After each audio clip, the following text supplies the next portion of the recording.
Turmush o'rtog'ingiz haqqiga doim duoda bo'ling. Oilangizga baraka kirishda eng katta omillardan biri bu duodir.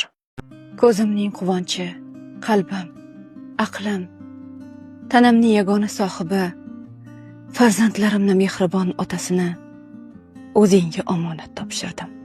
Ey mehribon Robbim, mening hojamning qalbiga eng go'zal hislar va sakinat solgin. Uning yuragiga menga nisbatan pok, samimiy va cheksiz muhabbat joylagin. Juftimning umrlarini uzun qilib, kasbkorlariga baraka bergin. Rizqimiz uchun chekayotgan mehnat va zahmatlariga, nomayu amonlarini ajr savob bilan bezagin. Oramizdagi sevgi va sadoqatni Hazrati Ali va Hazrati Fatima onamiz sevgilari, sadoqatlari kabi pok va mustahkam qilgin.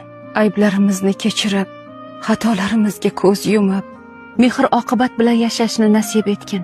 Bizga go'zal xulq, barakali rizq va huzurli hayot ato et.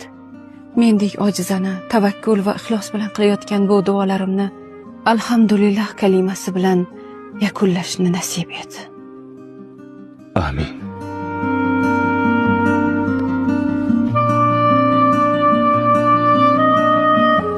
Opa.